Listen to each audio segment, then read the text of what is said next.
Hello बच्चों, स्वागत है आपका अपने यूट्यूब चैनल विद्यार्थी विजन पे। मैं जीशान अहमद फिर से लौट आया हूँ एक और धमाकेदार क्लास के साथ, जिसमें हम क्लास 10th NIOS का चैप्टर 20 पढ़ेंगे बच्चों।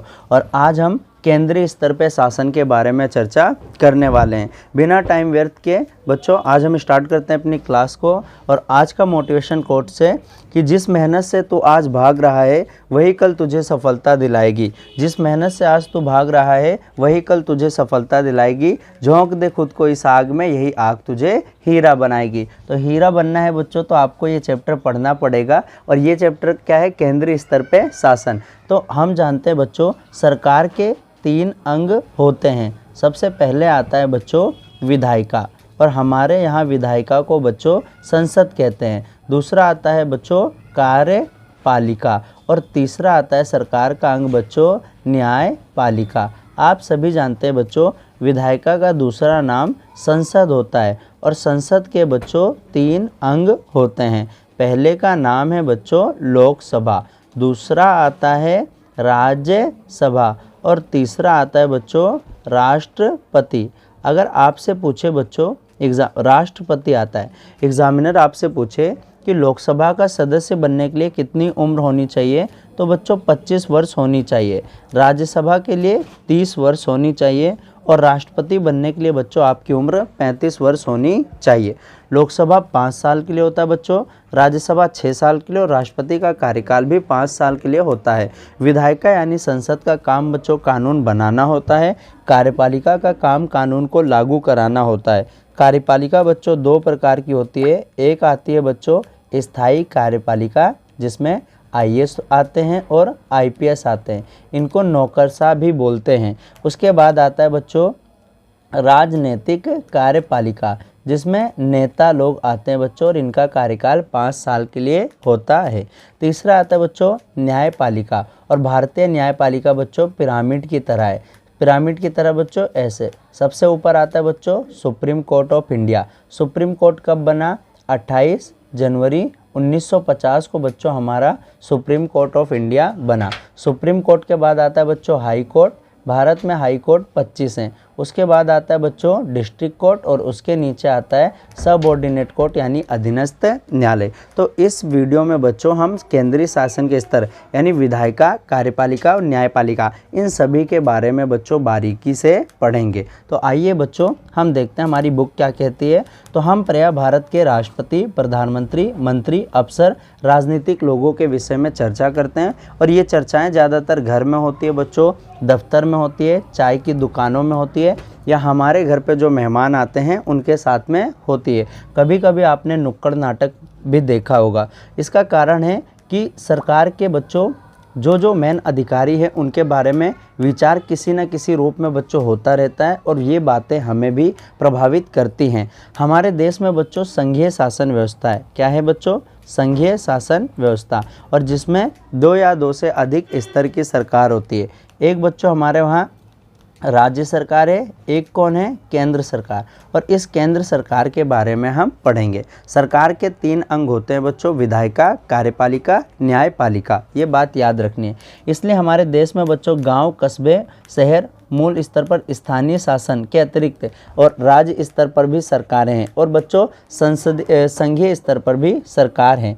इस प्रणाली के अनुसार भारतीय संविधान में बच्चों सरकार के 3 शाखा, कार्यपालिका जो कि कानून को लागू कराती है, विधायिका जो कि कानून को बनाती है बच्चों, और न्यायपालिका जो कि न्याय करती है, संविधान की रक्षा करती है। इन सभी के बारे में बच्चों अलग अलग प्रावधान किए गए हैं। संघीय कार्यपालिका में बच्चों अब आपको मैं बता देता हूं बच्चों संघीय कार्यपालिका। संघीय कार्यपालिका बच्चों अर्थात भारत में केंद्र स्तर पर शासन। तो हमारे वहाँ पर बच्चों 2 प्रकार के कार्यकारी प्रमुख होते हैं। एक होता है बच्चों वास्तविक शक्ति।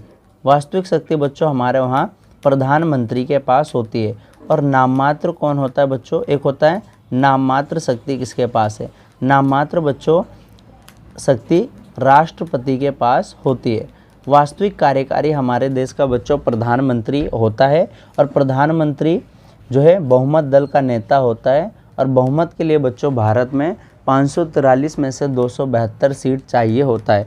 जिस बहुमत दल के पास 272 सीट होती है उसी का बच्चों प्रधानमंत्री बनता है। तो प्रधानमंत्री मंत्रिपरिषद का प्रमुख प्रधानमंत्री होता है बच्चों, और राष्ट्रपति जो है नाम मात्र कार्यपालिका होती है, ये बात आपको ध्यान रखना है।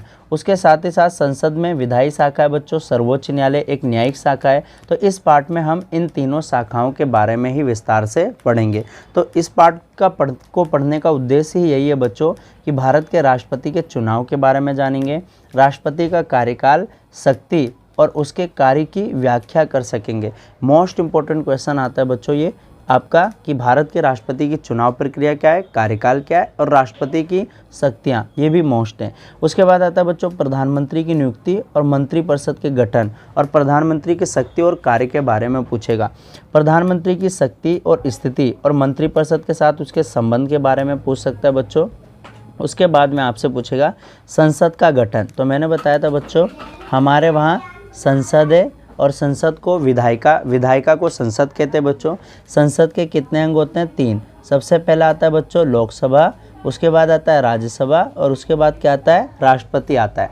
लोकसभा का सदस्य बनने के लिए उम्र 25 साल होनी चाहिए, राज्यसभा के लिए बच्चों 30 साल होनी चाहिए, राष्ट्रपति के लिए उम्र 35 साल होनी चाहिए। ये बात ध्यान रखना। जो लोकसभा होता है बच्चों उसका चुनाव जनता करती है, इसीलिए इसको हम प्रत्यक्ष चुनाव भी बोलते हैं। राज्यसभा का चुनाव बच्चों अप्रत्यक्ष होता है क्योंकि राज्यसभा का चुनाव बच्चों जनता नहीं करती है। जो राष्ट्रपति होता है बच्चों इसका चुनाव भी अप्रत्यक्ष होता है क्योंकि इसका चुनाव भी जनता नहीं करती है। अब प्रश्न आएगा बच्चों कि राज्यसभा का चुनाव कौन करते हैं? तो राज्यसभा का चुनाव बच्चों जो उस राज्य की विधानसभा है ना, विधानसभा के जो विधायक होते हैं बच्चों वो राज्यसभा का चुनाव करते हैं। अब आता है बच्चों कार्यकाल। लोकसभा का कार्यकाल 5 वर्ष होता है, लेकिन बच्चों ये एक अस्थायी सदन है, यानी इसको कभी भी भंग किया जा सकता है। राज्यसभा के लोगों का कार्यकाल 6 वर्ष होता है बच्चों, लेकिन ये स्थायी सदन होता है। क्यों? क्योंकि ये एक साथ भंग नहीं होती है, हर 2 साल में 1/3 लोग रिटायर होते रहते हैं, यानी इसमें नए नए सदस्य जुड़ते रहते हैं, तो पूरी तरह भंग नहीं होती है। राष्ट्रपति का कार्यकाल बच्चों 5 वर्ष होता है, लेकिन यदि 5 वर्ष से पहले राष्ट्रपति की मृत्यु हो जाती है, यानी वो अपने पद से इस्तीफा दे देते हैं या मृत्यु हो जाती है, तो राष्ट्रपति की जगह जो उपराष्ट्रपति होता है बच्चों वो उनका पदभार संभालेगा। और कितने माह तक बच्चों? सिर्फ 6 महीने तक। उसके बाद में नए राष्ट्रपति का चुनाव होना ज़रूरी है। अगर उपराष्ट्रपति भी मानकर चलें कि उस टाइम पे राष्ट्रपति की मृत्यु हो गई या त्यागपत्र दे दिया और भारत का उपराष्ट्रपति भी उस टाइम पे नहीं है, तो जो भारत का CJI होता है बच्चों, चीफ जस्टिस ऑफ इंडिया, यानी सर्वोच्च न्यायालय का मुख्य न्यायाधीश, वो राष्ट्रपति बन जाएगा। तो इन सभी के बारे में बच्चों हम राज्यसभा, लोकसभा, संसद के गठन के बारे में चर्चा करेंगे। मैं बार बार बच्चों आपको वही चीज़ें बताऊंगा ताकि आपकी दिमाग में वो चीज़ छप जाए। उसके बाद में आता है भारत के सर्वोच्च न्यायालय के गठन और उसके क्षेत्राधिकार के बारे में पढ़ेंगे। एक टॉपिक आएगा बच्चों अलग से कि न्यायिक पुनरावलोकन और जनहित याचिका और न्यायिक सक्रियता, ये हमारे दैनिक जीवन में क्या क्या प्रभाव डालते हैं, इन सभी के बारे में बच्चों हम बारीकी से पढ़ेंगे। तो उम्मीद करता हूँ बच्चों आपको ये जो मैंने प्रीफेस बताया है, जो हमें पढ़ना है, यही सब पढ़ना है बच्चों, यही सारी चीज़ें नीचे आएंगी। चलिए शुरुआत करते हैं हम सबसे पहले अपने पहले टॉपिक को।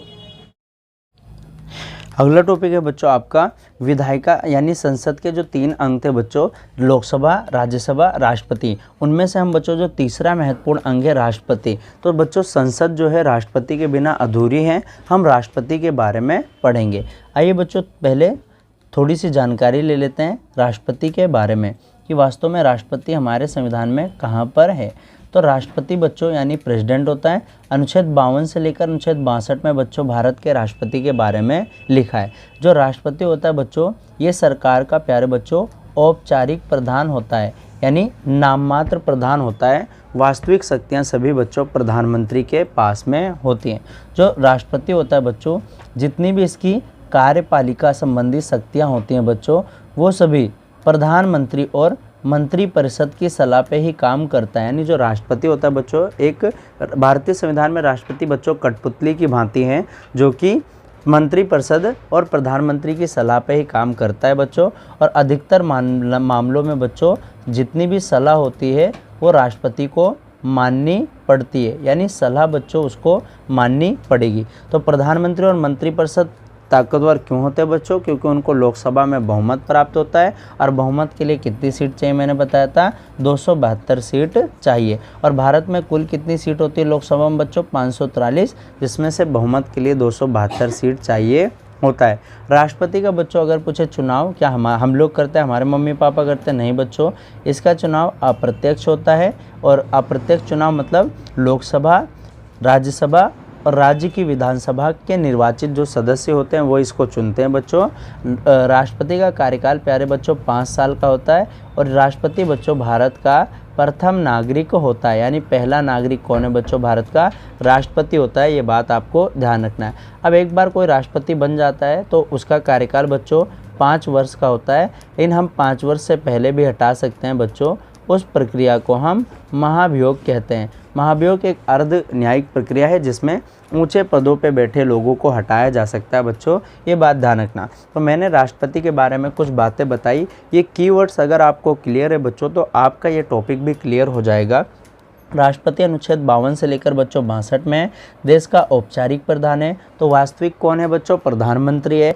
कार्यपालिका संबंधी शक्तियाँ किसके पास होता है? राष्ट्रपति के पास होता है। और ये कार्यपालिका संबंधी शक्ति जो है ये हमेशा प्रधानमंत्री और मंत्रिपरिषद की सलाह पे ही काम करेगा। अधिकतर मामलों में बच्चों सलाह माननी ही पड़ती है। राष्ट्रपति का चुनाव अप्रत्यक्ष होता है, 5 साल के लिए होता है, और राष्ट्रपति प्रथम नागरिक होता है। अगर पूछे 5 वर्ष के लिए होता है, लेकिन 5 साल से पहले भी बच्चों राष्ट्रपति को हटा सकते हैं हम। किस प्रक्रिया के द्वारा? महाभियोग के द्वारा। तो हम बच्चों ये यहाँ पे गणतंत्र दिवस की परेड दिखाई गई है। हम हमेशा 26 जनवरी को गणतंत्र दिवस मनाते हैं, और भारत को एक गणतंत्र के रूप में जाना जाता है बच्चों। यानी गणतंत्र का मतलब होता है गण और तंत्र। इसका मतलब होता है देश का जो सर्वोच्च पदाधिकारी होता है बच्चों, सर्वोच्च पदाधिकारी, और वो क्या होता है बच्चों? निर्वाचित होता है, यानी चुना हुआ होता है। इसीलिए भारत को बच्चों गणतंत्र की संज्ञा दी गई है। ब्रिटेन में ऐसा नहीं होता है बच्चों, वहाँ राज्य का प्रमुख राजा या महारानी होती है, वहाँ जो पद होता है बच्चों वंशानुगत है। लेकिन भारत में राष्ट्रपति का निर्वाचन होता है, भले ही वो निर्वाचन बच्चों प्रत्यक्ष ना होकर अप्रत्यक्ष होता है। यानी जनता अपने प्रतिनिधियों को चुनती है। प्रतिनिधि जैसे किसको? एमपी को चुनती है बच्चों, एमएलए को चुनती है, और ये चुने हुए एमपी एमएलए बाद में राष्ट्रपति को चुनते हैं। अब हम जानेंगे बच्चों राष्ट्रपति के निर्वाचन की प्रक्रिया। निर्वाचन का मतलब चुनाव होता है बच्चों, और राष्ट्रपति का चुनाव प्यारे बच्चों मैंने आपको बताया अप्रत्यक्ष रूप से होता है। यानी निर्वाचन प्रत्यक्ष ना होकर अप्रत्यक्ष होता है। यानी एक निर्वाचक मंडल होता है बच्चों। राष्ट्रपति के चुनाव के लिए एक अलग से निर्वाचक मंडल बनाया जाता है, और उस निर्वाचक मंडल में बच्चों जितने भी संसद के निर्वाचित सदस्य, निर्वाचित मतलब जो चुने गए हैं वो होते हैं बच्चों, और साथ ही साथ में राज्य की विधानसभा के निर्वाचित सदस्य होते हैं। राज्य की विधानसभा मतलब बच्चों जैसे दिल्ली की विधानसभा, यूपी, इसी तरह बच्चों राज्य की विधानसभा के निर्वाचित सदस्य होते हैं। और चुनाव बच्चों समानुपातिक प्रतिनिधित्व की एकल संक्रमणी बच्चों मत प्रणाली के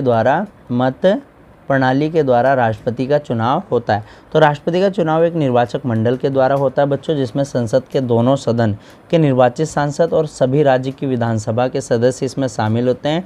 और केंद्र शासित प्रदेश जैसे दिल्ली और पुदुचेरी में भी विधानसभा है, तो इसके भी निर्वाचित सदस्य बच्चों शामिल होते हैं। गुप्त मतदान के द्वारा क्या है? राष्ट्रपति का चुनाव किया जाता है। आनुपातिक या समानुपातिक प्रतिनिधित्व की बच्चों एकल संक्रमणी मत प्रणाली के द्वारा इसका चुनाव होता है। पर आपको इतना नहीं फंसना है, आपको सिर्फ याद करना बच्चों इसका चुनाव कैसे होता है? अप्रत्यक्ष होता है। और इसके चुनाव में बच्चों संसद के निर्वाचित सदस्य और राज्य की जितनी भी विधानसभा है उसके निर्वाचित सदस्य इसमें क्या हैं? भाग लेते हैं। ये बात ध्यान रखना है बच्चों आपको। तो इसमें आता है बच्चों कि भारत के राष्ट्रपति का चुनाव गुप्त मतदान के आधार पर होता है। उसमें लोकसभा के सदस्य होते हैं, राज्यसभा के सदस्य होते हैं। लोकसभा और राज्यसभा किस में आते हैं बच्चों? संसद, यानी इन दोनों को मिलाकर हम बोल सकते हैं कि संसद के सदस्य होते हैं। और सभी राज्य की विधानसभा और बच्चों 2 ऐसे केंद्र शासित प्रदेश है जहाँ पे विधानसभा है, एक दिल्ली है बच्चों, एक पुडुचेरी है। तो वहाँ के सदस्य भी, निर्वाचित सदस्य भी इसमें भाग लेते हैं। तो ये राष्ट्रपति की निर्वाचन प्रक्रिया है बच्चों। अब प्रश्न आता है बच्चों कि राष्ट्रपति का निर्वाचन होने के लिए अर्हताएं कितनी हैं, मतलब अर्हताएं का मतलब होता है बच्चों कि राष्ट्रपति बनने के लिए आपके पास योग्यताएं कौन कौन सी होनी चाहिए। योग्यता क्या क्या होनी चाहिए। सबसे पहला तो बच्चों वो नागरिक होना चाहिए, कहाँ का, भारत का होना चाहिए। दूसरा बच्चों उसकी उम्र 35 वर्ष होनी चाहिए। तीसरा बच्चों वह लोकसभा का सदस्य बनने योग्य हो। और चौथा आता है बच्चों कि वो किसी भी सदन का हिस्सा ना हो, या किसी भी लाभ के पद पे ना हो बच्चों, यानी योग्यताएं होनी चाहिए। भारत का नागरिक हो, 35 वर्ष उम्र होनी चाहिए, लोकसभा का सदस्य बनने के लिए योग्य होना चाहिए, वह भारत सरकार के किसी भी स्थानीय प्राधिकरण या किसी सरकारी प्राधिकरण में लाभ के पद पे ना हो, या किसी भी सदन का नेता ना हो, तो योग्यताएं हैं बच्चों, राष्ट्रपति बन सकता है। आप भी राष्ट्रपति बन सकते हो बच्चों, बस आपकी उम्र कितनी होनी चाहिए, 35 वर्ष होनी चाहिए, और बाकी योग्यताएं होनी चाहिए। लेकिन इसके लिए बच्चों आपका चुनाव होगा, और वो चुनाव कैसे होगा बच्चों, अप्रत्यक्ष चुनाव होगा। अब आता है बच्चों राष्ट्रपति का कार्यकाल। तो राष्ट्रपति का कार्यकाल मैंने बताया बच्चों, राष्ट्रपति का कार्यकाल प्यारे बच्चों 5 वर्ष का होता है, लेकिन उससे पहले भी हम हटा सकते हैं उसको, और उस प्रक्रिया का नाम क्या है बच्चों, महाभियोग नाम है। और महाभियोग बच्चों अर्धन्यायिक प्रक्रिया है। जरूरी नहीं कि राष्ट्रपति महाभियोग से हटे, क्या पता बच्चों वो त्यागपत्र देकर भी हट सकता है, महाभियोग के द्वारा भी हट सकता है और त्यागपत्र से भी हट सकता है बच्चों, है ना, या अक्षमता या कदाचार के द्वारा भी हटाया सकता है। और महाभियोग बच्चों कब लगेगा, जब हमें लगेगा कि राष्ट्रपति ने क्या किया बच्चों, संविधान का उल्लंघन किया है, जब भी हम उस पर महाभियोग लगा सकते हैं। और राष्ट्रपति का मान लो बच्चों, जैसे राष्ट्रपति था, यदि राष्ट्रपति की मृत्यु हो गई बच्चों, तो राष्ट्रपति के बाद कौन संभालेगा, उपराष्ट्रपति। लेकिन 6 माह के अंदर बच्चों चुनाव होने होंगे और नया राष्ट्रपति बनेगा। मान लो उपराष्ट्रपति भी नहीं है बच्चों, तो CJI आएगा, चीफ जस्टिस ऑफ इंडिया आएगा। ये बात आपको ध्यान रखनी है बच्चों। तो ये राष्ट्रपति का कार्यकाल है। राष्ट्रपति 5 वर्ष के लिए होता है, निर्वाचित होता है बच्चों। वह अपना कार्य पूरा होने के बाद भी तब तक पद पर बना रहता है जब तक उसका उत्तराधिकारी दूसरा पद पर ना जाए। राष्ट्रपति पद पर आसीन अथवा रह चुके व्यक्ति को पुनः चुनाव लड़ने का भी प्रावधान है बच्चों। राष्ट्रपति का पद कब रिक्त हो सकता है, या तो उसकी मृत्यु हो जाए, या वो त्यागपत्र दे दे, या उसको महाभियोग के द्वारा हटा सकते हैं। तो 3 कंडीशन ऐसी है जब राष्ट्रपति पद रिक्त हो सकता है बच्चों। और महाभियोग हटाना बहुत ही बच्चों जटिल काम है। महाभियोग कब लगेगा, जब संविधान का उल्लंघन होता है। और महाभियोग में बच्चों संसद से विशेष बहुमत के द्वारा, दोनों सदन से विशेष बहुमत के द्वारा पारित किया जाएगा, जब जाकर बच्चों जो है महाभियोग लगेगा। संविधान के प्रावधान के अनुसार राष्ट्रपति का पद रिक्त होने पर उपराष्ट्रपति उसका पद संभालेगा, लेकिन सिर्फ 6 महीने तक काम कर सकता है। 6 महीने में नया राष्ट्रपति चुना जाएगा, है ना। ये आपको बच्चों बात ध्यान रखनी है। उसके बाद आप देख सकते हैं बच्चों, यहाँ पे क्या है, राष्ट्रपति भवन है बच्चों, ये है ना। राष्ट्रपति को यहाँ पे बच्चों राष्ट्रपति का वेतन दे रखा है, जो कि पुराना है ये सारा। आज बच्चों राष्ट्रपति का नया वेतन है 5 लाख रुपए। ये भारत के राष्ट्रपति का क्या है बच्चों, वेतन है। और ये राष्ट्रपति भवन है। अब बच्चों क्या आप जानते हैं कि हमारे भारत के पहले राष्ट्रपति का नाम क्या था, डॉक्टर राजेंद्र प्रसाद। ये भारत के पहले राष्ट्रपति थे, यानी इनको राष्ट्रपति के रूप में निर्वाचित किया गया था, और वे लगातार 2 बार इस पद पर आसीन रहे थे। ये बात ध्यान रखना। श्रीमती प्रतिभा देवी सिंह पाटिल जो थी बच्चों, भारत की पहली महिला राष्ट्रपति थी, और वो भारत की 12वीं राष्ट्रपति थी। यानी महिला राष्ट्रपति कौन थी, प्रतिभा देवी सिंह पाटिल। आज तक बच्चों सिर्फ 2 राष्ट्रपति ऐसे हुए जिनकी पद पर रहती हुई मृत्यु हो गई थी। एक फ़खरुद्दीन अली अहमद थे, और एक डॉक्टर जाकिर हुसैन थे। ये दोनों राष्ट्रपति ऐसे थे जो राष्ट्रपति के पद पे थे, लेकिन इनकी समय से पूर्व ही बच्चों क्या हो गई थी, मृत्यु हो गई थी। उसके बाद आता है बच्चों आपका दूसरा नेक्स्ट टॉपिक, जिसमें हम राष्ट्रपति की शक्तियों के बारे में जानेंगे। तो जैसा कि हम पहले ही जान चुके हैं कि राष्ट्रपति बच्चों देश का क्या होता है, मुखिया होता है, लेकिन वो औपचारिक प्रधान होता है, यानी नाममात्र होता है। वास्तविक शक्तियाँ किसके पास होती है बच्चों, प्रधानमंत्री के पास होती है। भारत के राष्ट्रपति की फिर भी बच्चों कई सारी शक्तियाँ होती हैं, जिसमें विधायी शक्ति आता है बच्चों, वित्तीय शक्ति आती है, कार्यपालिका संबंधी शक्ति आती है, संविधान संशोधन शक्ति आते हैं। इन सभी के बारे में हम पढ़ेंगे। और ये बच्चों मोस्ट इम्पोर्टेंट प्रश्न है, आपके एग्ज़ाम में बच्चों आ सकता है। अब बच्चों राष्ट्रपति की बच्चों सबसे पहले प्रथम शक्ति आती है कार्यपालिका संबंधी शक्ति। तो कार्यपालिका संबंधी शक्ति में आता है बच्चों सबसे पहले राष्ट्रपति क्या करता है, कई सारे लोगों की नियुक्तियां करता है। सबसे पहले तो आता है बच्चों प्रधानमंत्री, और साथ ही साथ में उसके मंत्री परिषद की नियुक्ति कौन करता है, राष्ट्रपति करता है। राज्य में बच्चों राज्यपाल की भी नियुक्ति राष्ट्रपति करता है। साथ ही साथ में बच्चों विदेश के जो राजदूत होते हैं, राजदूत की नियुक्ति राष्ट्रपति करता है। जितने भी न्यायाधीश होते हैं उन सभी की नियुक्ति राष्ट्रपति करता है बच्चों। तो ये है बच्चों राष्ट्रपति की कार्यपालिका शक्ति, जिसमें वो नियुक्तियां करता है। साथ ही साथ में जितनी भी संधियां होती है बच्चों, कोई भी संधियां हैं वो सभी किसके नाम पे होती है, राष्ट्रपति के नाम पे होती हैं। तो राष्ट्रपति बच्चों प्रधानमंत्री की ही नियुक्ति करता है, और राष्ट्रपति प्रधानमंत्री बच्चों किसी को भी नहीं बना सकता है। जो बहुमत दल का नेता होता है राष्ट्रपति उसी को प्रधानमंत्री बनाएगा, और बहुमत के लिए बच्चों 272 सीट चाहिए, मैंने आपको बता दिया। राष्ट्रपति नाम मात्र होता है बच्चों, प्रधानमंत्री क्या होता है, वास्तविक होता है। राष्ट्रपति की कार्यपालिका संबंधी शक्ति में भी आता है बच्चों कि वो तीनों सेनाओं का सुप्रीम कमांडर होता है। तीनों सेनाओं का बच्चों सुप्रीम कमांडर होता है। जल सेना, थल सेना और वायु सेना का बच्चों कमांडर कौन है, राष्ट्रपति है। वही बच्चों महान्यायवादी, राज्यपाल, संघ लोक सेवा आयोग यानी यूपीएससी के अध्यक्ष, सर्वोच्च न्यायालय के मुख्य न्यायाधीश, अन्य न्यायाधीश, मुख्य चुनाव आयुक्त, इन सभी को बच्चों हटाने की शक्ति भी और उनकी नियुक्ति करने की शक्ति भी ये किसके पास है बच्चों, राष्ट्रपति के पास है। अगर आपसे पूछे भारत के संघीय संविधान में कार्यपालिका संबंधी शक्ति राष्ट्रपति को प्रदान किया गया है, लेकिन वो उनका इस्तेमाल प्रधानमंत्री और मंत्रिपरिषद की सलाह पे ही कर सकता है। वह प्रधानमंत्री को नियुक्त करता है। अब प्रधानमंत्री कौन होता है बच्चों, वास्तविक शक्तिशाली होता है। प्रधानमंत्री क्या करता है बच्चों, बहुमत दल का नेता होता है, और बहुमत के लिए बच्चों भारत में 543 में से 272 सीटें चाहिए होता है। वह प्रधानमंत्री की सिफारिश पे ही मंत्रिपरिषद के अन्य सदस्य की नियुक्ति करता है। तो प्रश्न आता है बच्चों, मंत्रिपरिषद की नियुक्ति कौन करता है, राष्ट्रपति करता है, लेकिन किसकी सिफारिश पर, प्रधानमंत्री की। राष्ट्रपति की कार्यपालिका संबंधी शक्तियों में राज्य के राज्यपाल, महान्यायवादी, महालेखा परीक्षक, राजदूत, इन सभी की बच्चों नियुक्ति करता है। तो ये पहली शक्ति थी बच्चों राष्ट्रपति की कार्यपालिका संबंधी शक्ति। दूसरी शक्ति आती है बच्चों राष्ट्रपति की, उसका नाम है प्यारे बच्चों विधायी शक्ति। अब विधायी का मतलब क्या होता है बच्चों, कानून बनाना, यानी कानून से रिलेटेड शक्तियाँ भी राष्ट्रपति के पास होती है, या और भी कई सारी चीज़ आते हैं। तो सबसे पहले बच्चों आपको पता होना चाहिए, लोकसभा और राज्यसभा में राष्ट्रपति क्या करता था, 2 लोगों मनोनीत करता था, यानी मनोनीत करने की शक्ति है। लोकसभा में बच्चों 2 लोगों को मनोनीत करता है, राज्यसभा में 12 लोगों को। अब ये 2 लोगों को बच्चों हटा दिया गया है। अब मनोनीत करने का काम राष्ट्रपति का सिर्फ और सिर्फ राज्यसभा में है, जिनमें से 12 लोगों को मनोनीत करता है। राष्ट्रपति बच्चों क्या करता है, जो हमारी विधि है यानी कानून है, कानून पे हस्ताक्षर करता है बच्चों, जब भी जाकर वो कानून बनता है। बिना राष्ट्रपति की सहमति से कोई भी कानून बन नहीं सकता है। उसके बाद तीसरा आता है बच्चों, राष्ट्रपति का एक काम ये भी है कि वो अध्यादेश जारी कर सकता है।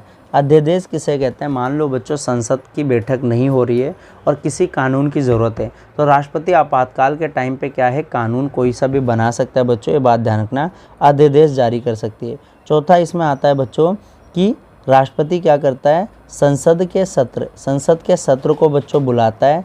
राष्ट्रपति बच्चों संयुक्त अधिवेशन, दोनों सदन को एक साथ बैठक करवा सकता है बच्चों। तो ये सभी शक्तियाँ किसके पास है, राष्ट्रपति के पास है, और ये विधायी शक्तियों में आते हैं। तो राष्ट्रपति संसद का अभिन्न अंग है, और अपनी हैसियत के आधार पर कई सारी विधायी शक्तियाँ होती है बच्चों। संसद के पहले अधिवेशन और प्रत्येक चुनाव के बाद लोकसभा को संबोधित करने का अधिकार है उसको। सदन का अधिवेशन भी बुलाने का अधिकार है, उसको स्थगित भी कर सकता है बच्चों। मंत्रिपरिषद की सिफारिश पे वो लोकसभा को भंग भी कर सकता है बच्चों। और कोई भी बिल, कानून तब तक नहीं बनेगा जब तक राष्ट्रपति साइन न कर दे उसको। राष्ट्रपति संयुक्त बैठक बुला सकता है, और राष्ट्रपति बच्चों प्रधानमंत्री की सलाह पे अध्यादेश जारी करेगा। अध्यादेश मतलब जैसे मान लो संसद की बैठक नहीं चल रही, उस टाइम पे कानून की ज़रूरत है, तो राष्ट्रपति क्या करेगा बच्चों, कानून बनाकर दे देगा। लेकिन जब अगली बार संसद की बैठक होगी तो सबसे पहले बच्चों उस पर क्या है, विचार विमर्श किया जाएगा। उसके बाद दूसरा आता है बच्चों, राष्ट्रपति के पास कुछ वित्तीय शक्तियाँ भी होती हैं। तो कार्यपालिका और विधायी शक्ति के बाद भी बच्चों लोकसभा के राष्ट्रपति के पास वित्तीय शक्तियाँ भी होती है। जैसे लोकसभा में बच्चों कोई भी धन विधेयक राष्ट्रपति की बिना पूर्व अनुमति के प्रस्तुत ही नहीं किया जा सकता। बजट के बारे में बच्चों आपने ज़रूर सुना होगा। भारत सरकार की जो वार्षिक आय और व्यय का जो ब्यौरा है ना, प्रस्तुत करने वाला दस्तावेज है। राष्ट्रपति प्रत्येक वित्तीय वर्ष के आरंभ में लोकसभा के सामने जो है बजट पेश कर कर अपनी प्रस्तुति यानी सहमति प्रदान करता है। तो ये वित्तीय शक्तियाँ हैं, यानी धन विधेयक बच्चों। धन विधेयक लोकसभा में जब भी जाएगा जब राष्ट्रपति क्या करेगा बच्चों, उसको मंजूरी दे देगा। और साथ ही साथ में बच्चों बजट यानी देश की सरकार अगले साल कितना खर्च करेगी, ये सभी किस पे डिपेंड करता है, राष्ट्रपति पे डिपेंड करता है। तो ये राष्ट्रपति की बच्चों क्या आती है, वित्तीय शक्ति आती है, ये बात ध्यान रखना। अब बच्चों हमने कुछ नए शब्द सीखे इसमें कि संसद का अधिवेशन बुलाना। तो राष्ट्रपति संसद का एक औपचारिक सूचना भेजता है कि लोकसभा और राज्यसभा के अधिवेशन एक निश्चित तिथि से शुरू हैं और निश्चित तिथि में तक जारी रहेंगे। तो अधिवेशन कहते हैं इसको, बुलाता है ना। संसद के अधिवेशन को स्थगित भी कर सकता है कि भाई जो लोकसभा जो तिथि थी अब नहीं हो सकता, अब अधिवेशन नहीं होगा। लोकसभा को भंग भी कर सकता है राष्ट्रपति, यानी उसके पास ये भी अधिकार है कि लोकसभा में जो 543 लोग हैं ना, अगर उसको पता चल जाए बच्चों कि इनके पास क्या है, बहुमत नहीं है, तो वो मंत्रिपरिषद जब उसको लिखित सूचना दे देगी तो लोकसभा को भंग भी किया जा सकता है। अध्यादेश जारी करना मतलब संसद का अधिवेशन जब नहीं चल रहा होता तो किसी कानून की बच्चों जब तुरंत ज़रूरत होती है तो राष्ट्रपति अध्यादेश जारी कर सकता है। और अध्यादेश प्रधानमंत्री के नेतृत्व में बच्चों मंत्रिपरिषद की सलाह पर ही जारी किया जा सकता है। और बाद में जैसे ही संसद की सत्र होगा तो उसको स्वीकृति देना पड़ेगा बच्चों, नहीं तो ये अपने आप में वो कानून ख़त्म हो जाएगा बच्चों। उसके बाद आता है राष्ट्रपति की न्यायिक शक्तियाँ। तो राज्य का प्रमुख होने के नाते बच्चों राष्ट्रपति के पास न्यायिक शक्तियाँ भी होती है, यानी वो किसी भी बच्चों जो अपराधी होता है उसकी सज़ा को बच्चों कम कर सकता है, उसको माफ़ कर सकता है। यानी फांसी की सज़ा को माफ़ करने का अधिकार भी किसके पास है बच्चों, राष्ट्रपति के पास है। और सैन्य न्यायालय के द्वारा दंडित लेकिन कोई भी व्यक्ति होगा तो उसकी सज़ा को माफ़ या स्थगित कम नहीं कर सकता है बच्चों, ये बात ध्यान रखना। तो राष्ट्रपति की विधायी शक्तियाँ थी, वित्तीय शक्तियाँ थी बच्चों, न्यायिक शक्तियाँ थी और साथ ही साथ में कार्यपालिका संबंधी शक्ति। तो ये 4 शक्तियाँ हैं। अब बच्चों इसमें से कुछ पाठगत प्रश्न आते हैं। भारत के राष्ट्रपति का चुनाव कैसे होता है, अप्रत्यक्ष होता है।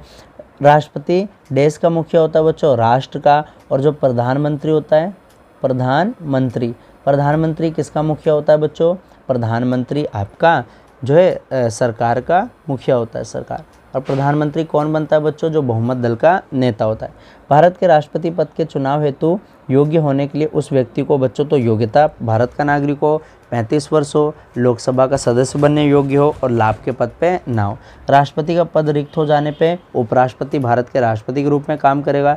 और उपराष्ट्रपति भी नहीं होता बच्चों तो CGI आता है। राष्ट्रपति की शक्तियाँ के 4 मुख्य भाग क्या हैं, विधायी, वित्तीय, न्यायिक और कार्यपालिका हैं। तो ये आपके बच्चों कुछ पाठगत प्रश्न थे। अगला टॉपिक आता है बच्चों कि राष्ट्रपति और आपात उपबंध। जो भारत का राष्ट्रपति है बच्चों उसके पास कुछ आपातकालीन शक्तियाँ होती हैं। आपातकालीन शक्तियाँ मतलब देश का राष्ट्रपति बच्चों देश में आपातकाल लागू कर सकता है। और ये 3 अनुच्छेद में, अनुच्छेद 352, 356 और 360 में, इन 3 अनुच्छेदों में बच्चों भारत के राष्ट्रपति के पास आपातकालीन शक्तियाँ होती हैं। और ये संविधान के 3 विशेष परिस्थिति और असामान्य स्थिति से निपटने के लिए किया गया है। पहली स्थिति आती है बच्चों अनुच्छेद 352, युद्ध और बाहरी आक्रमण और सशस्त्र विद्रोह के कारण आपातकाल। दूसरा आता है बच्चों किसी राज्य में संवैधानिक तंत्र की विफलता, यानी राज्य सरकार जो है संविधान के अनुसार नहीं चल रही, तो 356 में आता है। पहला 352 युद्ध और बाहरी आक्रमण, राज्य में जो है संविधान के रूप से काम नहीं कर पा रहा। और तीसरा आता है बच्चों वित्तीय आपातकाल, जो कि भारत में आज तक नहीं लगा है। सबसे पहला आता है बच्चों अनुच्छेद 352, यानी इसको राष्ट्रीय आपातकाल कहते हैं और ये युद्ध और बाहरी आक्रमण के कारण लगता है। ये बात ध्यान रखना बच्चों, ये आपातकाल क्या है, हमारे देश में अब तक 3 बार लगाया जा चुका है, ये बात ध्यान रखना। तो इसमें से बच्चों कुछ याद नहीं करना आपको, बस अनुच्छेद 352, 56 और 60। 52 राष्ट्रीय आपातकाल है, 56 राष्ट्रपति शासन है और 60 क्या है, वित्तीय आपातकाल है। राष्ट्रीय आपातकाल बच्चों अब तक 3 बार लगा है और इसमें उस चीज़ की डेट दे रखी है बच्चों। और जो 352 राष्ट्रीय आपातकाल है ये हमारे वहाँ पे बच्चों सिर्फ 6 माह तक रहेगा। अगर इसको आगे बढ़ाना है तो दोबारा क्या है, संसद से एक प्रस्ताव पारित करना पड़ेगा, ये बात ध्यान रखना आपको। उसके बाद आता है बच्चों दूसरे प्रकार का आपातकाल, दूसरे और तीसरे प्रकार का आपातकाल। दूसरा है बच्चों अनुच्छेद 356 और इसी को हम राष्ट्रपति शासन कहते हैं, राष्ट्रपति शासन। और ये सबसे बच्चों विवादास्पद प्रावधानों में से एक रहा है। कई बार बच्चों केंद्र सरकार और राज्य सरकार में अलग अलग सरकारें होती हैं, जिसके कारण क्या है, केंद्र सरकार राज्य को भंग करने की सोचती है, तो राज्य में संवैधानिक विफलता के कारण इसको लगाया जाता है। 100 से भी ज़्यादा बार इसको लगाया जा चुका है बच्चों। सबसे पहले 1951 में पंजाब में बच्चों इसको पहली बार लगाया गया है ना। उसके बाद में बच्चों 57 में केरल में, 77 में 9 राज्य में लगाया गया था, यानी 100 से भी ज़्यादा बार इसको प्रयोग कर लिया गया। तीसरे प्रकार का आपातकाल आता है अनुच्छेद 360 बच्चों वित्तीय आपातकाल, यानी जब भारत सरकार के पास धन खत्म हो जाएगा तो वित्तीय आपातकाल लगाया जाता है, यानी कंगाली के टाइम पे लगाया जाएगा। और भारत में बच्चों एक बार भी वित्तीय आपातकाल नहीं लगाए, तो ये आपको ध्यान रखना है। 352, 356, 360 ये यहाँ पे बच्चों मैंने बताया था कि सबसे पहले कब लगाए, यानी भारत में आपातकाल, राष्ट्रीय आपातकाल कब कब लगाए। एक तो बच्चों 1962 में लगाए, जब भारत और चीन के साथ हमारा युद्ध चल रहा था बच्चों, तो ये पहला आपातकाल लगा था। दूसरा लगा था बच्चों 1971 में, जब भारत और पाकिस्तान युद्ध हो रहा था। और तीसरा बच्चों 1975 में लगाया गया था, 25 जून 1975 में, जो इंदिरा गांधी ने लगाया था। ये बात आपको ध्यान रखनी है। उसके बाद आता है ये राष्ट्रपति शासन के लिए कब कब लगा। 51 में पंजाब में लगा था, फिर 59 में लगा, फिर 9 राज्य में लगा। तो ये सभी चीज़ें बच्चों मैंने आपको क्या क्या है बता दिया। अब राष्ट्रपति के बारे में बच्चों हम इतना पढ़ते आ रहे हैं, इतनी देर से पढ़ रहे हैं, लेकिन क्या वास्तव में राष्ट्रपति की स्थिति उतनी वैसी है जैसी दिखाई गई है बच्चों? तो राष्ट्रपति की स्थिति बच्चों वास्तव में क्या है, नाममात्र है। कैसी है? नाममात्र। वास्तविक शक्तियाँ किसके पास होती है बच्चों? प्रधानमंत्री के पास होती है, जिसके बारे में हम बच्चों भी पढ़ेंगे। प्रधानमंत्री कौन होता है बच्चों? वो बहुमत दल का नेता होता है। और साथ ही साथ में बच्चों प्रधानमंत्री मंत्रिपरिषद का प्रधान होता है। वास्तविक शक्तियाँ बच्चों प्रधानमंत्री के पास होती है, क्योंकि उसको लोकसभा में 272 सीट यानी बहुमत प्राप्त होता है। यानी ये सभी शक्तियों का प्रयोग बच्चों राष्ट्रपति जो है प्रधानमंत्री की अध्यक्षता में मंत्रिमंडल की सलाह और सहायता से करता है बच्चों, है ना। और केवल बच्चों मतलब मंत्रिपरिषद से परामर्श लेता है, और मंत्रिपरिषद के परामर्श को मानने के लिए बच्चों बाध्य है बच्चों, ये बात आपको ध्यान रखना है। उसके बाद भीमराव अम्बेडकर का कथन आया कि भारत के संविधान के अंतर्गत राष्ट्रपति का वही स्थान है जो ब्रिटिश के संविधान में राजा और रानी को प्राप्त है। वह राज्य का अध्यक्ष है, लेकिन कार्यपालिका का अध्यक्ष नहीं है, और वह राष्ट्र का बच्चों प्रतीक है। ये बात ध्यान रखना। ये किसने कहा था? डॉक्टर BR अम्बेडकर ने। यानी बच्चों वो नाममात्र है, ये बात आपको ध्यान रखना है। राष्ट्रपति को बच्चों पद की आवश्यकता है इसीलिए क्योंकि हमें पता है भारत में बच्चों संघीय या संसदीय शासन व्यवस्था है, और उसमें जो मंत्रिपरिषद होता है वो बहुमत पे डिपेंड करता है, यानी लोकसभा कभी भी आ सकती है, जा सकती है। इसीलिए बच्चों हमें उस टाइम पे देश में एक पद की आवश्यकता थी, इसीलिए हमने क्या बना दिया? राष्ट्रपति का पद बना दिया है। ये बात आपको ध्यान रखनी है। राष्ट्रपति के बाद बच्चों आपकी बुक में उपराष्ट्रपति के बारे में भी दिया गया है। तो उपराष्ट्रपति, जैसा कि आप जानते हैं बच्चों कि भारत में राष्ट्रपति के बाद आप उपराष्ट्रपति का पद आता है, और उपराष्ट्रपति का वेतन बच्चों 4 लाख रुपए है। कितना है? 4 लाख रुपए। तो बच्चों राष्ट्रपति के त्यागपत्र देने, राष्ट्रपति को पद से हटाए जाने पे या मृत्यु के कारण इस्तीफा देने पे उपराष्ट्रपति जो है राष्ट्रपति के रूप में काम करता है, और इसका चुनाव बच्चों संसद के सदस्य करते हैं। और उपराष्ट्रपति बच्चों जो राज्यसभा का पदेन सभापति भी होता है। पदेन सभापति का अर्थ है कि वो उपराष्ट्रपति होने के कारण क्या है? राष्ट्रपति बनता है। तो ये बात ध्यान रखना बच्चों। तो उपराष्ट्रपति का कार्यकाल भी कितने? 5 वर्ष का होता है। अब बच्चों कुछ पाठगत प्रश्न हैं, इनको देख लेते हैं। और ये बच्चों आपका जो चैप्टर है NIOS क्लास 10, ये बहुत ही ज़्यादा लेंथी चैप्टर है बच्चों। अगर आप NIOS के क्लास 12 में होते तो ये आपके 3 चैप्टर बनते हैं, लेकिन क्योंकि आप 10th में, तो आपको ये तीनों चैप्टर का मिक्सअप एक ही में कर दिया है। इसीलिए बच्चों वीडियो बहुत ही ज़्यादा लॉन्ग बन रही है, और 2 पार्ट में बच्चों इस वीडियो को मैं बनाऊँगा। तो पाठगत प्रश्न में आता है, दूसरे प्रकार के आपातकाल की घोषणा कैसे की जाती है और राज्य पर इसका क्या प्रभाव होता है। यानी इसमें बताना है आपातकाल की घोषणा करने में प्रधानमंत्री की अध्यक्षता में मंत्रिमंडल की क्या भूमिका है, और क्या आप इस बात से सहमत है कि मिलीजुली सरकारों के समय राष्ट्रपति की स्थिति बहुत शक्तिशाली होती है ना। तो ये सभी बच्चों क्या है आपको बताने। अब पहले हम सत्य और असत्य कर लेते हैं। राष्ट्रपति सरकार का वास्तविक अध्यक्ष होता है बच्चों, ये असत्य है, नाम मात्र होता है। राष्ट्रपति केवल एक रबड़ स्टैम्प की तरह है बच्चों, तो ऐसा मानना भी सही नहीं है, ये भी क्या है बच्चों, असत्य है। राष्ट्रपति ना शासन करता है और ना ही हुकूमत करता है, ये भी बच्चों असत्य है। राष्ट्रपति संविधान को बनाए रखता है और रक्षा करता है और बचाता है बच्चों, ये पूरी तरह क्या है, सत्य है। ये आपको बात ध्यान में रखनी है। अब आता है बच्चों आपातकाल कितने थे हमारे पास, 3 थे, 352, 356 और 360 आपातकाल थे, ध्यान रखना। ये तीनों आपातकाल आपको ध्यान रखना है। मिलीजुली सरकार बच्चों किसे कहते हैं, गठबंधन की सरकार कहते हैं। मैंने बताया था प्रधानमंत्री कब आता है बच्चों, जब उसके पास बहुमत होता है, 272 सीट होता है। मानकर चले बच्चों किसी भी दल को 272 सीट नहीं मिले तो क्या होता है कि कई सारी पार्टियां क्या होती हैं, बहुमत एकत्रित कर इस आंकड़े 272 के आंकड़े को पार करती हैं, उसे गठबंधन की सरकार कहते हैं। परंतु बच्चों उस टाइम पे राष्ट्रपति का विवेक होता है कि वो प्रधानमंत्री बनने के लिए किसी को भी बुला सकता है या जिसके पास ज़्यादा सीट है उसको बुला सकता है। राष्ट्रपति के बाद बच्चों दूसरा आपका महत्वपूर्ण टॉपिक है प्रधानमंत्री के बारे में। तो हम इसमें पढ़ेंगे किसके बारे में, प्रधानमंत्री के बारे में। तो जैसा कि आप जानते हैं बच्चों, अनुच्छेद 74(1), अनुच्छेद 74(1) बच्चों 74(1) साफ साफ कहता है बच्चों कि राष्ट्रपति को सलाह देने के लिए एक मंत्रिपरिषद होगा और उस मंत्रिपरिषद का प्रधान कौन होता है बच्चों, प्रधानमंत्री। यानी राष्ट्रपति को सलाह देने के लिए बच्चों एक मंत्रिपरिषद होगी और उस मंत्रिपरिषद के प्रधान के रूप में बच्चों प्रधानमंत्री यानी प्राइम मिनिस्टर को अपॉइंट किया जाएगा। और जो राष्ट्रपति जो भी है बच्चों कार्यपालिका संबंधी शक्तियों को प्रयोग करता है वो मंत्रिपरिषद की सलाह पे ही करता है। मंत्रिपरिषद का प्रधान कौन होता है बच्चों, प्रधानमंत्री होता है। और मंत्रिपरिषद को क्या होता है बच्चों, लोकसभा में बहुमत हासिल होता है।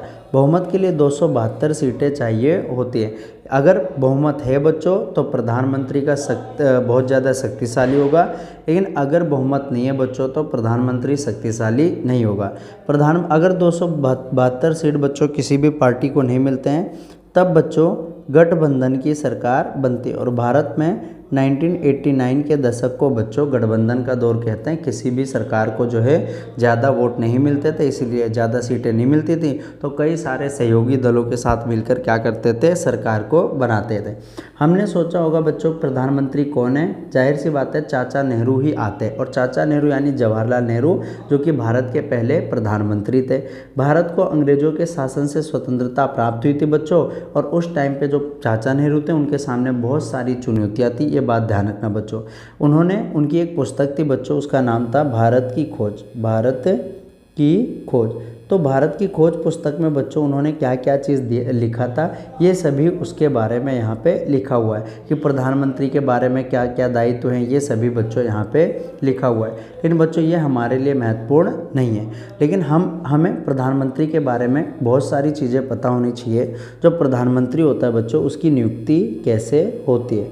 प्रधानमंत्री की नियुक्ति तो मैंने बता दिया बच्चों, लोकसभा में बहुमत दल के नेता को क्या कहते हैं बच्चों, प्रधानमंत्री कहते हैं। और प्रधानमंत्री के लिए 272 सीट बच्चों होने चाहिए, कहाँ पे, लोकसभा में।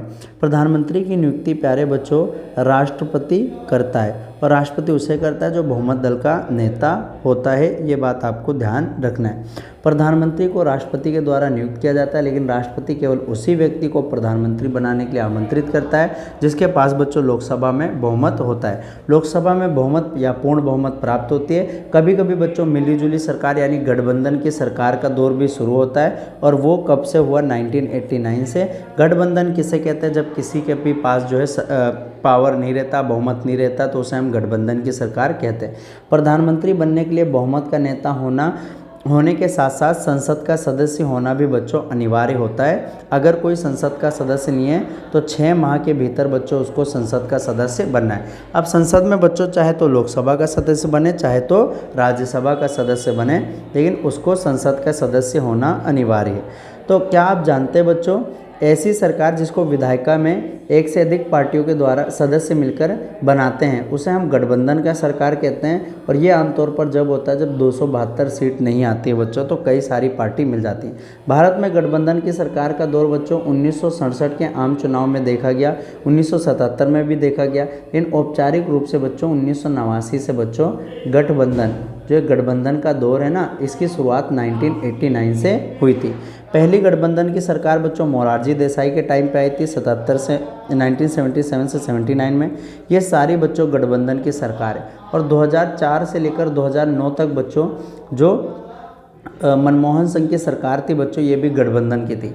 बाद में बच्चों 2014 में जो नरेंद्र मोदी की सरकार आई थी बच्चों, इनके पास पूर्ण बहुमत था, लेकिन फिर भी इन्होंने क्या किया था बच्चों, गठबंधन के दौरान गठबंधन के साथ मिलकर ही सरकार बनाई।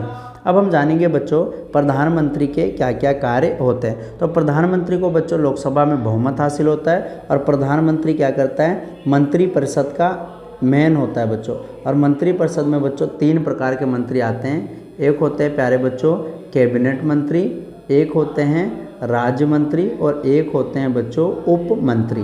तो ये 3 प्रकार के मंत्री बच्चों कैबिनेट मंत्रिपरिषद में होते हैं, ये आपको ध्यान रखना है। प्रधानमंत्री के कार्य और शक्ति के बारे में पूछे बच्चों, तो प्रधानमंत्री का सबसे पहला काम है कि वे मंत्री का चयन करता है, यानी प्रधानमंत्री मंत्रियों को चयन करता है। दूसरा, वो राष्ट्रपति से सिफारिश कर कर उनकी नियुक्ति कराता है। क्वेश्चन आता है बच्चों, मंत्रिपरिषद की नियुक्ति कौन करता है, राष्ट्रपति करता है, लेकिन किसकी सिफारिश पे, प्रधानमंत्री के सिफारिश पे। तीसरा आता है बच्चों, प्रधानमंत्री अलग अलग मंत्रियों को मंत्रालय बांटता है, यानी मंत्रालय बांटने का काम भी किसका है बच्चों, प्रधानमंत्री का है, ये ध्यान रखना है। और वो जो मंत्रिपरिषद होती है बच्चों, मंत्रिपरिषद की बैठकों की अध्यक्षता करता है। कभी भी बच्चों मंत्रिपरिषद की बैठक होती है तो उसकी अध्यक्षता भी प्रधानमंत्री करता है। 5वां कार्य आता है बच्चों, वे सभी मंत्रियों की गतिविधि पर नज़र रखता है बच्चों, और उनकी गतिविधि को प्यारे बच्चों नियंत्रित भी करता है, ये बात ध्यान रखना। और पहला आता है बच्चों, प्रधानमंत्री का पहला काम मंत्रियों का चयन करता है। दूसरा, वह राष्ट्रपति को से सिफारिश करता है कि मंत्रियों की नियुक्ति कर दे। तीसरा, मंत्रालय बांटता है, शिक्षा विभाग, स्वास्थ्य विभाग। चौथा, मंत्रिपरिषद की अध्यक्षता करता है। 5वां, गतिविधियों को नियंत्रित करता है, ये बात ध्यान रखना है। उसके बाद आता है बच्चों, प्रधानमंत्री क्या होता है, मंत्रिपरिषद का नेता होता है। भारत के संविधान में प्रधानमंत्री की शक्ति के विषय में कोई विशिष्ट उल्लेख नहीं है, जबकि संघीय सरकार का सबसे अधिक शक्तिशाली पद प्रधानमंत्री होता है। राष्ट्रपति बच्चों प्रधानमंत्री की अध्यक्षता में मंत्रिमंडल की सहायता और सलाह पे ही अपनी शक्तियों का प्रयोग करता है, ये बात आपको ध्यान रखना है। वास्तव में प्रधानमंत्री केवल बहुमत वाली पार्टी अथवा संसद का नेता ही नहीं होता, अपितु वह राष्ट्र का नेता भी होता है। उसका पद शक्ति का पद है, जबकि राष्ट्रपति का पद सम्मान, गरिमा और प्रतिष्ठा का पद है। यानी वास्तविक शक्ति प्रधानमंत्री के पास होती है, नाम मात्र कौन है बच्चों, राष्ट्रपति होते हैं, ये बात आपको ध्यान रखनी है। उसके बाद आएगा बच्चों प्रधानमंत्री का छठा काम बच्चों, अगर वह त्यागपत्र दे देता है बच्चों, तो पूरी की पूरी मंत्रिपरिषद जो है बच्चों बर्खास्त हो जाती है, यानी प्रधानमंत्री सबसे मेन होता है बच्चों, ध्यान रखना। 7वां पॉइंट आता है बच्चों, जो प्रधानमंत्री होता है, प्रधानमंत्री वो संसद और राष्ट्रपति के बच्चों बीच में सेतु का काम करता है, राष्ट्रपति के बीच में सेतु का काम करता है। इसीलिए बच्चों जवाहरलाल नेहरू ने प्रधानमंत्री को केंद्रीय धुरी कहा था, कि पंडित जवाहरलाल नेहरू ने कहा था जो प्रधानमंत्री होता है वो सरकार की केंद्रीय धुरी होता है, बात ध्यान रखना। 9वां आता है बच्चों, राष्ट्र की नीति का निर्माता भी कौन होता है, प्रधानमंत्री ही वास्तविक रूप में होता है, और वो विदेशी संबंधों का निर्धारण भी प्रधानमंत्री करता है। तो प्रधानमंत्री अनुच्छेद 74(4) राष्ट्रपति को सलाह और सहायता करने के लिए मंत्रिपरिषद होगी, जिसका प्रधान कौन होता है बच्चों, प्रधानमंत्री होता है। प्रधानमंत्री मंत्रियों का चयन करता है, मंत्रालय का आवंटन करता है, किसी मंत्री को त्यागपत्र देने के लिए बोल सकता है, वह मंत्रिपरिषद की बैठक की अध्यक्षता करता है, सभी मंत्रियों की गतिविधियों को नियंत्रित भी करता है, और खुद अगर पद से त्यागपत्र दे देता है बच्चों तो पूरी की पूरी मंत्रिपरिषद बर्खास्त हो जाएगी। और वे प्रधानमंत्री संसद और राष्ट्रपति के बीच में सेतु का काम करता है। जवाहरलाल नेहरू ने प्रधानमंत्री को केंद्रीय धुरी कहा था, और राष्ट्र की नीति का निर्माता प्रधानमंत्री ही होता है। जैसा कि आप देख सकते हैं बच्चों, संघीय मंत्रिपरिषद के सदस्य शपथ ग्रहण करते हैं, और जो प्रधानमंत्री होता है बच्चों जो प्रधानमंत्री है उसको शपथ कौन दिलाते हैं बच्चों? राष्ट्रपति दिलाते हैं। ये पूरा संघीय मंत्रिपरिषद है। आइए पढ़ते हैं बच्चों, संघीय मंत्रिपरिषद किसे कहते हैं? तो मंत्रिपरिषद बच्चों, मंत्रिपरिषद प्रधानमंत्री की पूरी टीम होती है, उसे मंत्रिपरिषद कहते हैं। इसमें 70 से ज़्यादा मंत्री होते हैं बच्चों। और जो मंत्रिपरिषद होता है उसमें 3 प्रकार के मंत्री होते हैं बच्चों। एक आता है कैबिनेट मंत्री। कैबिनेट मंत्री कौन होते हैं? जो अपने अपने विभाग के मंत्री होते हैं बच्चों। दूसरे आते हैं बच्चों राज्य मंत्री, और उसके बाद तीसरे आते हैं उप मंत्री। तो 3 प्रकार के बच्चों होते हैं हमारे वहाँ मंत्रिपरिषद। और मंत्रिपरिषद 70 या 80 के बीच में यहाँ मंत्री होते हैं। तो राष्ट्रपति की सहायता और परामर्श देने के लिए बच्चों प्रधानमंत्री की अध्यक्षता में एक मंत्रिपरिषद होती है, जिसके परामर्श के अनुसार ही क्या करता है राष्ट्रपति, जो उसकी जितनी भी शक्तियाँ हैं उसका प्रयोग करता है, और उसकी सहायता को बच्चों उसको माननी ही पड़ेगी। राष्ट्रपति मंत्रिपरिषद द्वारा दिए गए परामर्श पर पुनर्विचार करने के लिए मंत्रिपरिषद को सिर्फ एक बार कह सकता है, लेकिन अगर वो पुनर्विचार के बाद दोबारा भेजे तो उनको परामर्श मानना ही पड़ेगा। मंत्रिपरिषद के सदस्य की नियुक्ति प्रधानमंत्री की सलाह पे कौन करता है? राष्ट्रपति करता है बच्चों। मंत्रिपरिषद 3 प्रकार के होते हैं, कैबिनेट मंत्री, राज्य मंत्री और उप मंत्री। ये मंत्री प्रधानमंत्री के नेतृत्व में एक टीम की तरह काम करते हैं। मंत्री राष्ट्रपति के प्रसाद पर्यंत अपने पद पर बने रहते हैं, लेकिन उन्हें तब तक हटाया नहीं जा सकता जब तक उन्हें प्रधानमंत्री का विश्वास प्राप्त है। ये बात ध्यान रखना है। यदि लोकसभा में बच्चों क्या है, अविश्वास प्रस्ताव आ जाए, अविश्वास प्रस्ताव किसे कहते हैं? कि ये अविश्वास प्रस्ताव जो है बच्चों ये विपक्ष लाता है। और कब लाता है बच्चों? जब उसको लगे कि जो मंत्रिपरिषद है उसके पास बहुमत नहीं है, यानी 272 सीट नहीं है, तो मंत्रिपरिषद के खिलाफ अविश्वास प्रस्ताव लाया जाएगा। और अगर ये पास हो जाता है बच्चों तो क्या होगा, पूरी की पूरी मंत्रिपरिषद बर्खास्त हो जाएगी और नई सरकार बनेगी। तो मंत्री इसीलिए कहा गया बच्चों, कैबिनेट मंत्री और राज्य मंत्री या इन सभी के लिए कहा गया है कि ये एक साथ तैरते हैं बच्चों और एक साथ डूबते हैं। ये आपको ध्यान में रखना है। उप मंत्री होता है, अगर पूछो मंत्रिपरिषद में कितने प्रकार के मंत्री बच्चों? 3 प्रकार के मंत्री होते हैं, कैबिनेट मंत्री, राज्य मंत्री और उप मंत्री होते हैं। ये बात आपको ध्यान रखना है। उसके बाद बच्चों आपका आता है प्रधानमंत्री की स्थिति। तो प्रधानमंत्री की स्थिति बच्चों बहुत ही ज़्यादा महत्वपूर्ण है। वह संसद में सरकार की नीतियों का प्रमुख प्रवक्ता होता है और रक्षक होता है, यानी राष्ट्र की नीति निर्माता होता है। विदेशी नेता की छवि होती है बच्चों, ध्यान रखना।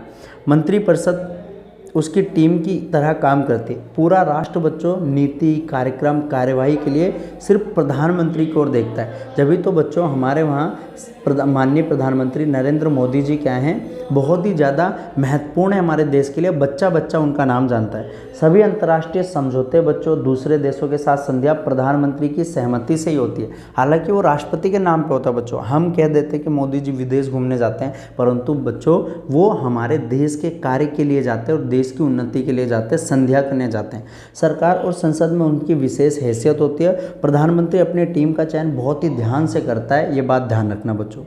उनको देश की रक्षा और सुरक्षा के संबंध में बड़े बड़े निर्णय भी लेने होते हैं। उसको न केवल बेहतर जीवन स्थिति प्रदान करने की नीतियाँ बनानी होती है, बल्कि शांति बनाए रखने और देश के साथ अच्छे संबंध बनाए रखने का भी कार्य किसका होता है? प्रधानमंत्री का ही होता है। ये बात आपको ध्यान रखना है। तो प्रधानमंत्री की स्थिति बच्चों हमारे देश के लिए बहुत ही महत्वपूर्ण होती है। और देश का सबसे बड़ा जो चेहरा होता है भारत में वो किसका होता है? प्रधानमंत्री का होता है। राष्ट्रपति तो बच्चों नाममात्र होता है, वास्तविक कार्यकारी कौन होता है? प्रधानमंत्री होता है, जिसके प्रधानमंत्री के कार्य मैंने आपको बता दिए। तो राष्ट्रपति की शक्तियां, राष्ट्रपति की स्थिति और राष्ट्रपति के कार्य पूछता है बच्चों, प्रधानमंत्री की शक्तियां और कार्य पूछता है। अब आता है बच्चों आपके पाठगत प्रश्न, और ये पाठगत प्रश्न बहुत ही ज़रूरी है बच्चों आपके लिए। इन्हीं से आपके बच्चों MCQ आएंगे, इन्हीं से लॉन्ग आंसर आएंगे, ये सभी आएंगे। सबसे पहला आता है रिक्त स्थान को भरिए। तो प्रधानमंत्री के नेतृत्व में मंत्रियों की परिषद को डेस कहा जाता है बच्चों। तो ये वास्तविक कार्यपालिका कहलाते हैं, वास्तविक कार्यपालिका। नाममात्र राष्ट्रपति होता है बच्चों, ध्यान रखना है। राष्ट्रपति को देश के रूप में निर्वाचित व्यक्ति को प्रधानमंत्री, तो लोकसभा में जिसको बहुमत प्राप्त होता है, और बहुमत के लिए कितनी सीट चाहिए बच्चों? 272 सीट चाहिए। प्रधानमंत्री देश का अध्यक्ष होता है बच्चों। तो प्रधानमंत्री सरकार का वास्तविक अध्यक्ष होता है। राष्ट्रपति देश की सिफारिश पर मंत्रियों की नियुक्ति करता है। तो राष्ट्रपति प्रधानमंत्री बच्चों, प्रधानमंत्री की सिफारिश पर ही मंत्रियों की नियुक्ति कर सकता है। तो उसके बाद दूसरा आता है बच्चों निम्नलिखित प्रश्नों के उत्तर दीजिए। प्रधानमंत्री और मंत्रिपरिषद को कार्यकाल पूरा होने से पहले कैसे हटाया जा सकता है बच्चों? तो अविश्वास प्रस्ताव के द्वारा हटाया जा सकता है। अविश्वास प्रस्ताव, अविश्वास प्रस्ताव कौन लाएगा प्यारे बच्चों? विपक्ष लाता है, और विपक्ष लाएगा कि इनके पास 272 सीट से कम है, इसलिए जो लोकसभा है वो 5 साल से पहले भी भंग हो सकती है। राष्ट्रपति और मंत्रिपरिषद के बीच के कड़ी का काम कौन करता है? प्रधानमंत्री करता है बच्चों। मंत्रिपरिषद में मंत्रियों के 3 वर्ग कौन से? कैबिनेट मंत्री, राज्य मंत्री और उप मंत्री। कैबिनेट की बैठक की अध्यक्षता कौन करता है बच्चों? तो ये पीएम यानी प्राइम मिनिस्टर यानी प्रधानमंत्री ही करता है। तो ये था बच्चों आपका पार्ट 1, जिसमें हमने राष्ट्रपति प्रधानमंत्री के बारे में देखा। नेक्स्ट पार्ट में हम 2 टॉपिक करेंगे बच्चों, भारतीय संसद और सर्वोच्च न्यायालय। आपका बच्चों वीडियो लेंथी बन सकता है, लेकिन एक बात ध्यान रखना, कॉन्सेप्ट आपको क्लियर करना है। लास्ट ईयर मैंने टीचर से बात किया था एनआईओएस के, तो उन्होंने कहा था जो सोशल साइंस है वो वाकई बहुत ज़्यादा लेंथी पेपर था, बहुत ज़्यादा टफ पेपर था। क्यों? क्योंकि बच्चे सही से पढ़ते नहीं। और 10th का बच्चों जो कोर्स है ये सीबीएसई या एनसीईआरटी के कोर्स से बच्चों कहीं ज़्यादा टफ है। 10th में बच्चों 11th का भी पढ़ना है आपको, 9th का भी पढ़ना है, 10th का भी पढ़ना है, 11th का भी पढ़ना है, ये बात ध्यान रखना। तो आप ये मत सोचो कि आपने एनआईओएस लिया है बच्चों तो आप आराम से बैठकर कर सकते हो, ऐसा बिल्कुल नहीं है। एनआईओएस बोर्ड में बच्चों 100% बच्चे पेपर देते हैं तो सिर्फ 40% बच्चे ही पास हो पाते हैं। इसमें एनआईओएस बोर्ड की गलती नहीं है बच्चों, क्योंकि बच्चे कुछ पढ़ते ही नहीं है, लिख कर ही नहीं आते। तो इसलिए बच्चों ध्यान रखना, आपको मेहनत करनी है, आपको कंसिस्टेंसी बरकरार रखनी है। और जैसा कि मैंने मोटिवेशन कोट्स कहा है कि आपको मेहनत करनी पड़ेगी बच्चों, मेहनत आपने ही करनी है। कोई भी डाउट हो वीडियो से रिलेटेड तो आप हमसे कमेंट कर पूछ सकते हैं। मिलेंगे नेक्स्ट पार्ट में, तब तक के लिए जय हिंद बच्चों।